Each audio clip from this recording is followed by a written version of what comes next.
स्वागत है आप सभी का आपके इस YouTube चैनल टारगेट विद आंसू पर। प्यारे साथियों, कैसे हैं आप सभी लोग? उम्मीद है एकदम शानदार होंगे। तो आज का टॉपिक जो है ये भास्कर सीरीज में रहने वाला है संज्ञा से संबंधित लिंग। इन लिंग के बारे में आज हम विस्तृत रूप से लाइन बाय लाइन चर्चा करेंगे कि लिंग क्या होता है, लिंग का निर्धारण कैसे करते हैं, लिंग की पहचान आप कैसे करते हैं। तो जो है, अगर आप लोग अभी तक इस YouTube चैनल टारगेट विद आंसू को सब्सक्राइब नहीं किए हैं तो आज ही जाकर सबसे पहले जो है आप चैनल को सब्सक्राइब कीजिए, लाइक कीजिए और इस वीडियो के अंत में कमेंट कीजिए और बताइए कि ये वीडियो हमको कैसी लगी है, क्लास हमको कैसा लगा, कहाँ तक हमको समझ में आया, कहाँ हमें ये चीज़ें समझ में नहीं आई, उसको आप बताएंगे तो हम दोबारा एक्सप्लेन करेंगे।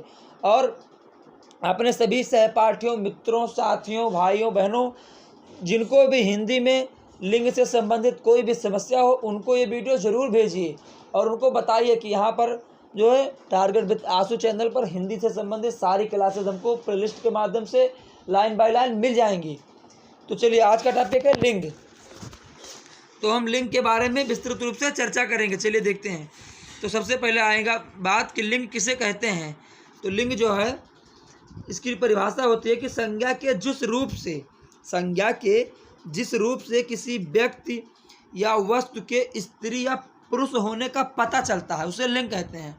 देखिए, लिंग का मतलब क्या होगा, या तो आप स्त्री या तो पुरुष, दोनों में से किसी एक का पता चलेगा, वही क्या होगा, हमारा लिंग होगा। तो वैसे इसकी परिभाषा है कि संज्ञा के जिस रूप से किसी व्यक्ति या वस्तु के स्त्री या पुरुष होने का पता चलता है उसे लिंग कहते हैं। लिंग का अर्थ क्या होता है? पहचान या चिन्ह। लिंग का मतलब अगर परीक्षा में पूछा जाए कि लिंग क्या है और 4 ऑप्शन आ जाए, संज्ञा, सर्वनाम, पहचान, विशेषण, तो वहाँ पर क्या होगा? पहचान। तो वैसे संज्ञा का जो है लिंग का मतलब होता है पहचान या चिन्ह। और ये लिंग जो है संज्ञा का एक टॉपिक है, ठीक है। संज्ञा के बारे में इसमें पढ़ना रहता है, संज्ञा के ही लिंग का निर्धारण करना रहता है। तो इसी लिंग का मतलब होता है पहचान या चिन्ह। आप लोग अपने मन में बैठा लीजिए। इसके बाद आता है लिंग के प्रकार कितने होते हैं। तो लिंग के जो है वास्तव में 3 प्रकार होते हैं, पुल्लिंग, स्त्रीलिंग, नपुंसक लिंग। लेकिन जो है हमारी हिंदी भाषा जो है इन्होंने लिंग को 2 ही प्रकार माना है। इन्होंने लिंग का 2 ही प्रकार माना है, मतलब हिंदी में लिंग की 2 ही प्रकार को मान्यता दी गई है कि हिंदी में लिंग सिर्फ 2 प्रकार के होते हैं। तो पहला कौन सा? स्त्रीलिंग और पुल्लिंग। इसमें जैसे अब पुल्लिंग का मतलब जिसमें पुरुष का बोध हो और स्त्रीलिंग का मतलब जैसे स्त्री जात का बोध हो। लेकिन जो नपुंसक यानी उभयलिंग होता है, इसमें जैसे प्रधानमंत्री आ जाए, डॉक्टर आ गया, तो डॉक्टर मतलब क्या, लड़की भी हो सकती है और लड़का भी हो सकता है।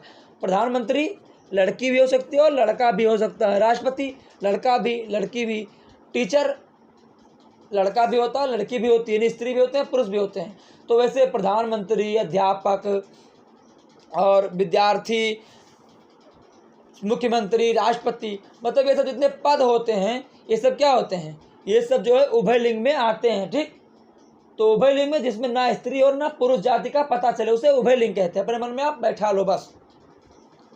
तो चलिए, पहला है पुल्लिंग, जिससे पुरुष जाति का बोध होता है उसे पुल्लिंग कहते हैं।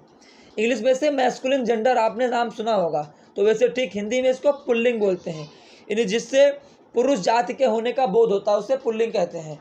जैसे धातु, धातु क्या है? पुल्लिंग है। अन्न पुल्लिंग में आते हैं, तारे पुल्लिंग में आते हैं, ग्रह पुल्लिंग में आता है, रत्न भी पुल्लिंग में आता है, शहर जैसे गोंडा, गोंडा क्या है? पुल्लिंग है। पहाड़ पुल्लिंग में आता है, माह, ये सब पुल्लिंग में आता है। अब इसमें कुछ अपवाद हैं, धातु में भी कुछ अपवाद हैं, अन्न में अपवाद हैं, तारे में, ग्रह में, सब में कुछ अपवाद हैं, उनको हम बताएंगे। तो जैसे पृथ्वी, पृथ्वी क्या ग्रह? तो ग्रह में पृथ्वी जो है ये स्त्रीलिंग है, बाकी जितने ग्रह होते हैं मंगल, बुध, शुक्र, बृहस्पति, ये सब पुल्लिंग में आते हैं, लेकिन पृथ्वी स्त्रीलिंग में आती है। चांदी स्त्रीलिंग में आती है, सोना, लोहा, ये सब पुल्लिंग में आते हैं। अरहर, अरहर जो है स्त्रीलिंग में आती है। काशी भी स्त्रीलिंग में आती है और अयोध्या भी स्त्रीलिंग में आती है। बाकी सारी चीज़ें माह में जनवरी, फरवरी, मार्च, जून, जुलाई, ये सब क्या होते हैं, जो है पुल्लिंग में आते हैं। इसके बाद दूसरा है स्त्रीलिंग। तो जिससे या जिस संज्ञा से स्त्री जाति के होने का बोध होता है उसे स्त्रीलिंग कहते हैं। जैसे नदियों का नाम, नदियों के नाम स्त्रीलिंग होते हैं। तिथियों या त्योहारों के नाम भी स्त्रीलिंग होते हैं। लेकिन इसमें भी कुछ अपवाद है, जैसे सिंधु नदी, सोन नदी और ब्रह्मपुत्र नदी, ये तीनों नदियाँ जो हैं ये जो है पुल्लिंग में आती हैं। बाकी और सभी नदियाँ गंगा, यमुना, सरस्वती ये सब स्त्रीलिंग में आती हैं। ठीक, तो सिंधु नदी ये पुल्लिंग है, सोन नदी पुल्लिंग और ब्रह्मपुत्र नदी पुल्लिंग के अंतर्गत आता है। देखिए परीक्षा में आपका प्रश्न अपवाद से ही बनता है, अपवाद से परीक्षा में प्रश्न, जैसे आप याद कर लिए भाई नदियों का नाम स्त्रीलिंग होता है।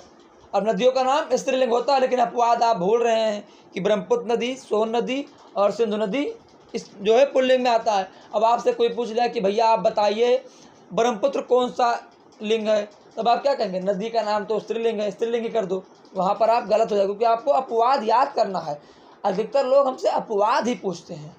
ठीक, चलिए आगे बढ़ते हैं।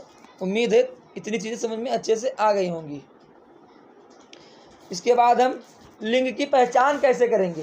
तो देखिए लिंग की पहचान के लिए सिंपल सा तरीका आपको बता रहे हैं, इसी से आप पहचान कर लीजिए। बाकी कुछ नियम वगैरह पढ़ने की ज़रूरत आपको नहीं है। लिंग की परिभाषा याद करो, लिंग के प्रकार याद करो। लिंग को पहचानना कैसे, बढ़िया ट्रिक क्या है, या तो आप मेरा लगा दो, मेरी लगा दो, अच्छा और अच्छी, आप इन चारों को लगाओ, जो जिस वाक्य पहले लग जाए बस वही हमारा स्त्रीलिंग पुल्लिंग की पहचान है। जैसे यहाँ पर क्या लिखा है, मेरा, मेरी, अच्छा, अच्छी लगाकर भी स्त्रीलिंग और पुल्लिंग की पहचान करते हैं।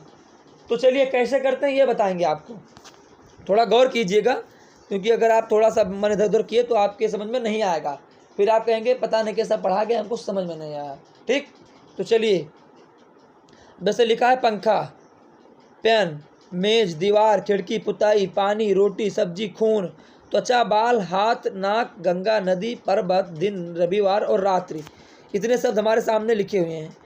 अब हमें जो इनकी पहचान करना है कि पेन क्या है, पंखा क्या है, मेज कौन सा लिंग है, दीवार कौन सी लिंग है, खिड़की कौन सी लिंग है, पर्वत, दिन, रविवार, रात्रि, त्वचा, नाक, हाथ, कान, ये सब हमारे कौन से लिंग हैं। तो देखिए अब पेन है तो पेन के आगे आप लगाइए मेरा पेन कि मेरी पेन, मेरी पेन नहीं होगा ना, मेरा पेन। अच्छी पेन होगी कि अच्छा पेन होगा, अच्छा पेन। तो यानी मेरा क्या है, मेरा के साथ अच्छा आ रहा है और पेन आ रहा है, तो पेन क्या है, पुल्लिंग में आता है, यानी मेरा पेन, अच्छा पेन, मतलब ये पुल्लिंग है। उसके बाद अगर मेरी और अच्छी आए तो स्त्रीलिंग। पंखा क्या है, अच्छा है ना, मेरा पंखा अच्छा है, यानी पंखा भी पुल्लिंग में आ गया। उसके बाद मेज, मेज क्या है, अच्छा है कि अच्छी है, मेरी मेज है ना कि मेरा मेज, मेरी मेज, तो यानी मेज अच्छी है, तो मेज क्या है, स्त्रीलिंग है। दीवार, कितनी अच्छी दीवार है, क्या कितनी अच्छी दीवार है, बोलते नहीं है लोग, कितनी अच्छी दीवार है, ओह कितनी अच्छी दीवार है, मतलब दीवार क्या है, स्त्रीलिंग है। खिड़की, अब खिड़की क्या है, मेरा खिड़की कि मेरी खिड़की, ओ मेरी खिड़की कितनी अच्छी है, या मेरी खिड़की कितनी बड़ी है, मतलब खिड़की स्त्रीलिंग है। इसके बाद पुताई, मैं पुताई करता हूँ कि मैं पुताई करती हूँ, मैं पुताई करूँगा, या मेरी पुताई अच्छी है, मतलब क्या है, मेरी पुताई जो है अच्छी है, तो पुताई क्या है, स्त्रीलिंग। इसके बाद पानी, मेरा पानी की अच्छा पानी की अच्छी पानी, अच्छा पानी ना। उसके बाद रोटी, मेरा रोटी की मेरी रोटी, तो क्या होगा, मेरी रोटी या अच्छी रोटी, मतलब स्त्रीलिंग। इसके बाद सब्जी, सब्जी क्या है, मेरी सब्जी की मेरा सब्जी, मेरी सब्जी या अच्छी सब्जी, मतलब स्त्रीलिंग। खून, अब खून कैसा है, तो खून क्या लगेगा, मेरी खून या अच्छी खून, नहीं, अच्छा खून और मेरा खून, मतलब मेरा खून अच्छा है, ऐसे बोलो आप बोलो, कुछ सोचो, मतलब हमें कैसे बोलना है, फिर आप निकालो। रटो ना, रट्टा ना मारो, रट्टा मार के कुछ नहीं होने वाला है, आप रट्टा अभी तक मारे, अब आप रट्टा को मारना छोड़िए, आप समझिए, आप तथ्य को समझिए कि लिंग किसे कहते हैं, जिससे किसी स्त्री या पुरुष जाति का बोध हो, उसे लिंग कहते हैं। लिंग के दो प्रकार होते हैं, हिंदी में लिंग के दो प्रकार होते हैं, स्त्रीलिंग और पुल्लिंग। हमें इसकी पहचान कैसे करना है, तो हमें अच्छा, अच्छी, मेरा, मेरी लगाकर लिंग की पहचान करना है। मेरा पेन कितना अच्छा है, मेरी दीवार कितनी अच्छी है, इस तरीके से आप पकड़ो और पहचान करो। अब खून, यानी मेरा खून। उसके बाद त्वचा, यानी मेरी त्वचा, तो त्वचा क्या है, स्त्रीलिंग। इसके बाद बाल, मतलब मेरा बाल बहुत बड़ा है कि मेरी बाल बहुत बड़ी है, यानी मेरा बाल बहुत बड़ा है, तो बाल पुल्लिंग में आया। हाथ, यानी मेरा हाथ, मेरा हाथ गोरा है या काला है, मेरा हाथ अच्छा है, तो हाथ क्या हुआ, पुल्लिंग में आया। इसके बाद नाक, अब नाक क्या है, मतलब वो बोलते हैं नाक बड़ी है कि नाक बड़ा है, मेरा नाक कि मेरी नाक, क्या होगा, मेरी नाक या अच्छी नाक, तो नाक क्या है, स्त्रीलिंग। इसके बाद गंगा, गंगा तो पहले से आप बताएं कि स्त्रीलिंग, मतलब गंगा बहती है कि बहता है। अगर आप ना रटो कि गंगा नदियों के नाम स्त्रीलिंग है, तो आप गंगा को लो। अब गंगा क्या है, बहती है कि बहता है, या गंगा का पानी कितना मीठा है, गंगा बहती है ना, तो गंगा मतलब स्त्रीलिंग। इसके बाद नदी, नदी क्या है, कितनी अच्छी नदी है, मतलब नदी स्त्रीलिंग। पर्वत, पर्वत क्या है, पर्वत पुल्लिंग। उसके बाद दिन, दिन भी पुल्लिंग में आता है। रविवार, रविवार भी पुल्लिंग में। और रात्रि, रात्रि कितनी अच्छी है, रात्रि मतलब स्त्रीलिंग। ठीक, तो ऐसे ही आप अच्छा अच्छी और मेरा मेरी लगाकर आप स्त्रीलिंग और पुल्लिंग की पहचान आसानी से कर सकते हैं। ठीक, उम्मीद है समझ में आया होगा। अब बढ़ते हैं आगे।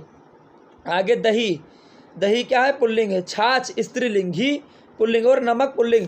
देखिए दूध से बनी हुई सभी चीज़ें क्या है, पुल्लिंग है। दूध से जितनी भी चीज़ें बनी होती हैं सब क्या होती हैं, पुल्लिंग में होती हैं। सिर्फ अपवाद में एक छाछ है, छाछ क्या होता है, स्त्रीलिंग होता है। तो आपसे कोई पूछ ले कि दूध से बनी चीज़ें क्या होती हैं, तो पुल्लिंग होती हैं। लेकिन छाछ को पूछ ले तो वहाँ पर आपको स्त्रीलिंग करना है। ठीक, चलिए आगे बढ़ते हैं। आगे जो है कुछ और तथ्य जिनको आपको याद करना है कि जो संज्ञा हमेशा पुल्लिंग होती हैं वे कौन कौन सी हैं, तो उनको देखिए। तो उसमें पहला पेड़ों के नाम, पेड़ों के नाम हमेशा पुल्लिंग में नहीं पुरुष में ही होते हैं। भाववाचक संज्ञाएं हमेशा पुल्लिंग में, जैसे बुढ़ापा, बचपन, जवानी, ये सब क्या होती हैं, पुल्लिंग में ही आते हैं। लेकिन अपवाद में अच्छाई और बुराई, अच्छाई और बुराई क्या है, भाववाचक संज्ञा है ना, लेकिन ये क्या है, ये स्त्रीलिंग में आएगा। और बुढ़ापा, बचपन, जवानी से सब पुल्लिंग में आएगा। दूध से बने हुए पदार्थ सब पुल्लिंग में आएंगे, जैसे घी, पनीर, घी, ये सब पुल्लिंग है। लेकिन अपवाद में छाछ, छाछ क्या है, स्त्रीलिंग। इसके बाद पर्वतों के नाम पुल्लिंग में आएंगे, पदार्थों के नाम भी पुल्लिंग में, लेकिन चांदी जो है अपवाद है, ये चांदी स्त्रीलिंग में आएगा। इसके बाद सागरों के नाम ये हमेशा पुल्लिंग में ही होते हैं। अनाजों के नाम ये हमेशा पुल्लिंग में आएंगे, लेकिन इसमें अपवाद में मक्का, ज्वार और दाल, दाल में जैसे अरहर हुआ तो ये सब क्या अपवाद है, ये स्त्रीलिंग में आएगा। लेकिन और अनाज ये सब पुल्लिंग, गेहूँ, चावल पुल्लिंग में आएंगे। देशों के नाम भारत, पाकिस्तान, अफगानिस्तान, चीन, नेपाल, भूटान, ये सब पुल्लिंग में आएंगे। लेकिन श्रीलंका जो है ये स्त्रीलिंग में आएगा, ये अपवाद है। तो श्रीलंका जो है देश के नामों में अपवाद है जो स्त्रीलिंग में आता है, बाकी सभी देश के नाम पुल्लिंग में आते हैं। तो ये आपको याद कर लेना है। इसके बाद चलते हैं आगे। हम आगे जो है हमेशा स्त्रीलिंग वाले संज्ञा शब्द, यानी ऐसे शब्द जो हमेशा स्त्रीलिंग में रहते हैं, जैसे भाषा, बोली, लिपि। अभी आप क्या पढ़े, हमेशा पुल्लिंग वाले शब्द, तो उनको याद कर लिए। अब आप पढ़ेंगे हमेशा स्त्रीलिंग वाले शब्द। तो इसमें पहला है भाषा, बोली और लिपि। तो लिपि क्या है, भाषा क्या है, बोली क्या है, ये हमेशा स्त्रीलिंग में। जैसे देवनागरी लिपि, गुरुमुखी लिपि, रोमन लिपि, ब्राह्मी लिपि, ये सब क्या है, स्त्रीलिंग के शब्द हैं। भाषा भी स्त्रीलिंग है, बोली भी स्त्रीलिंग है। उसके बाद ऋतुओं के नाम ये भी स्त्रीलिंग में आएगा। नदियों के नाम स्त्रीलिंग में आएगा। अपवाद में सिंधु नदी और ब्रह्मपुत्र नदी, ये दो नदियाँ ऐसी हैं जो पुल्लिंग में है। इसके बाद सतलुज और झेलम को भी आप एक उदाहरण दे सकते हैं कि ये भी स्त्रीलिंग है, लेकिन पहले आपको सिंधु और ब्रह्मपुत्र को ही आगे रखना है। ठीक, अगर कहीं पूछा जाता है सतलुज और झेलम तो आप इनको भी पुल्लिंग में बोल सकते हैं। तो जितनी भी और नदियाँ होती हैं वे सब स्त्रीलिंग हैं, लेकिन सिंधु नदी, ब्रह्मपुत्र नदी, सतलुज नदी और झेलम नदी, ये चारों नदियाँ ऐसी हैं जो स्त्रीलिंग में आती हैं। इसके बाद झील के नाम, जितने भी झील होते हैं सभी के नाम पुल्लिंग में होते हैं। ठीक, इसके बाद हम चलेंगे लिंग परिवर्तन की ओर। लिंग परिवर्तन जैसे भवानी का भाव, चौधरी का चौधराइन या चौधरानी, पंडित का पंडिताइन। इसके बाद ठाकुर का स्त्रीलिंग ठकुराइन होता है, कुम्हार का स्त्रीलिंग कुम्हारिन, बाबू का बबुआइन, चौबे का चबुआइन और हलवाई का हलवाइन। ये सब क्या है, स्त्रीलिंग शब्द है। लिंग परिवर्तन जैसे आपसे पूछा जाए भैया आप बताइए जो है भवानी का पुल्लिंग शब्द, तो भवानी क्या है, स्त्रीलिंग शब्द है, और आप भवानी को पुल्लिंग में आप भव कहेंगे। ठीक है, भव मतलब पुल्लिंग में आ गया और भवानी मतलब स्त्रीलिंग। चौधरी क्या है, ये पुल्लिंग का शब्द है, लेकिन आपसे पूछा जाए इसका चौधरी का लिंग परिवर्तन कीजिए तो चौधरी का स्त्रीलिंग चौधराइन। पंडित क्या है, पुल्लिंग शब्द है, इसका स्त्रीलिंग पंडिताइन। ठाकुर पुल्लिंग शब्द है, इसका स्त्रीलिंग ठकुराइन होता है। इसके बाद कुम्हार का स्त्रीलिंग कुम्हारिन, चौबे का स्त्रीलिंग चौबाइन और हलवाई का स्त्रीलिंग हलवाइन होता है। तो ये हुआ लिंग परिवर्तन, आप इसको इस भी माध्यम से लिंग परिवर्तन कर सकते हैं। ठीक, इसके बाद चलते हैं हम आगे एक छोटा सा टॉपिक और है इसमें कि कुछ संज्ञा शब्द ऐसे होते हैं जिनको आप मति और मान के तरीके से बदल, जैसे श्रीमान, तो श्रीमान जो है पुल्लिंग शब्द है, इसका स्त्रीलिंग श्रीमती होगा। बुद्धिमान पुल्लिंग शब्द, इसका स्त्रीलिंग श्री बुद्धिमती। भगवान का भगवती, शक्तिमान का शक्तिमती, और भगवान भगवती 2 बार लिख गया है। सत्यवान सत्यवती, पुत्रवान और पुत्रवती। यानी कुछ संज्ञा शब्द ऐसे होते हैं जिनमें वान से वती लगाकर स्त्रीलिंग बनाया जाता है। श्रीमान श्रीमती, बुद्धिमान बुद्धिमती, भगवान भगवती, शक्तिमान शक्तिमती, भगवान भगवती, सत्यवान सत्यवती, पुत्रवान पुत्रवती। ऐसे भी आप कर सकते हैं, ये आपको याद करना पड़ेगा, ठीक। इसके बाद एक छोटा सा टॉपिक ये है, इसमें जो है कुछ में बड़ा की मात्रा लगाकर भी आप बदल सकते, जैसे प्रधानाचार्य का प्रधानाचार्या, आचार्य का आचार्या, शिष्य का शिष्या, महाशय का महाशया, और भौधिये का भौधिया। मतलब प्रधानाचार्य एक पुल्लिंग शब्द है और आप इसका स्त्रीलिंग होगा प्रधानाचार्या। इसके बाद आचार्य का आचार्या, शिष्य का शिष्या, महाशय का महाशया, और भौधिये का भौधिया। ये इसके स्त्रीलिंग शब्द होते हैं, ठीक। तो उम्मीद है ये चीज़ें आपके समझ में अच्छे से आई होंगी। इसके बाद ये अगला है जिसमें आप बड़ी ई की मात्रा लगाकर भी उसका लिंग परिवर्तन कर सकते, जैसे नेता का नेत्री। अभिनेता जो है पुल्लिंग शब्द है, इसका स्त्रीलिंग होगा अभिनेत्री। रचयिता का रचयित्री, विधाता का विधात्री स्त्रीलिंग, कर्ता का कर्त्री, धाता का धात्री, और दाता का दात्री। यानी आपसे पूछा जाए कि दाता का स्त्रीलिंग बताओ तो दात्री होगा, और पूछा जाए कि दात्री शब्द का लिंग परिवर्तन कीजिए या पुल्लिंग में बदलिए तो दात्री का पुल्लिंग शब्द दाता हो जाएगा, अभिनेत्री का पुल्लिंग अभिनेता हो जाएगा। तो ऐसे भी आपको उल्टा भी पूछा जा सकता है कि नेत्री का पुल्लिंग बताओ तो नेत्री का पुल्लिंग नेता, और नेता का स्त्रीलिंग नेत्री। ये आपको ध्यान रखना है, ठीक। ऐसा नहीं कि लिंग परिवर्तन में सिर्फ पुल्लिंग का स्त्रीलिंग होगा, स्त्रीलिंग का पुल्लिंग में नहीं होगा, हो सकता है आप लिंग परिवर्तन का मतलब स्त्री से पुरुष, पुरुष से स्त्री, दोनों में आप बदल सकते हैं। इसके बाद अगला है जिनका पुल्लिंग नहीं होता है उनका लिंग निर्धारण जो है नर और मादा लगाकर बनाते हैं।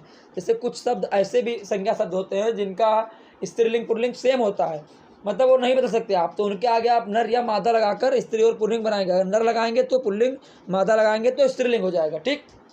जैसे मगरमच्छ, अब मगरमच्छ का क्या मगरमच्छी बनाएंगे, शब्द ही नहीं होता है, तो मगरमच्छ जो है ये इसमें नर लग गया तो ये पुल्लिंग हो गया, और मादा लग गया तो स्त्रीलिंग। छिपकली में नर लगा तो पुल्लिंग और मादा लग गया तो स्त्रीलिंग।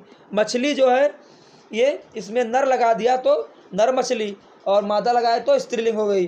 बतख जो है ये मादा बतख मतलब पुल्लिंग, नर बतख मतलब स्त्रीलिंग। मक्खी मादा लग गया तो स्त्रीलिंग, नर लग गया तो पुल्लिंग। गैड़ा, गैड़ा में नर लग गया तो पुल्लिंग, मादा लग गया तो स्त्रीलिंग। तो आपको इस तरीके से भी कुछ वाक्य मिलेंगे, तो इनको भी आपको जो है याद करना है कि कुछ संज्ञा शब्द ऐसे होते हैं जिनमें नर और मादा लगाकर हम उनका लिंग परिवर्तन करते हैं।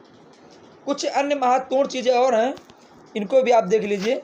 देखिए मैंने प्रयास किया कुछ चीज़ें इसमें छूटे ना, मतलब लिंग से संबंधित जितने भी परीक्षा उपयोगी प्रश्न, जैसे आप class 2nd, 3rd, 4th, 5th, 6th, 7th, 8th, 9th, 10th, 11th, 12th में हो, या फिर आप कॉम्पिटिटिव लेवल की तैयारी कर रहे हो, BA में हो, MA में हो, जहाँ भी आप हो, हिंदी आपको पढ़ रहे हो, वहाँ भी आपको दिक्कत ना हो कि हिंदी में हम अधूरा पढ़े। कोई भी चीज़ अधूरी नहीं पढ़ना है, आपको कंप्लीट पढ़ना है। तो जैसे इसमें विद्वान, विद्वान का विदुषी, इसके बाद वर का वधू, वीर का वीरांगना, नपुंसक का बांझ, नर का मादा, कवि का स्त्रीलिंग कवित्री, तपस्वी का स्त्रीलिंग तपस्विनी होता है, सम्राट का सम्राट्री, साधु का साध्विन, और साहब का साहबिन। ये जो है इनके कुछ स्त्रीलिंग शब्द हैं। जैसे तपस्वी का तपस्विनी, जैसे पूछा जाए आपसे परीक्षा में कि तपस्वी का स्त्रीलिंग बताइए तो तपस्वी का स्त्रीलिंग तपस्विनी होता है। वर का वधू होता है, विद्वान का विदुषी, वीर का वीरांगना, नपुंसक का बांझ, और नर का मादा होता है, ठीक। तो मुझे उम्मीद है ये सारी चीज़ें आपके समझ में अच्छे से आई होंगी। आज ये लिंग से संबंधित सारे परीक्षा उपयोगी प्रश्न, सारे टॉपिक क्लियर हो गए होंगे। तो अगर आप लोग अभी तक इस YouTube चैनल टारगेट विद आशु को सब्सक्राइब नहीं किए हैं तो आज ही जाकर सबसे पहले चैनल को सब्सक्राइब कीजिए, लाइक कीजिए और इस वीडियो के अंत में कमेंट कीजिए। मिलते हैं अगले वीडियो में कुछ नया लेकर, तब तक के लिए आप स्वस्थ रहें, व्यस्त रहें, लक्ष्य की प्राप्ति के लिए अग्रसर रहें। और कोई भी टॉपिक आपके समझ में ना आया हो या कोई भी तथ्य समझ में ना आया हो तो इस वीडियो के अंत में कमेंट करके ज़रूर बताएं, उससे आपकी समस्याओं का समाधान ज़रूर किया जाएगा। धन्यवाद।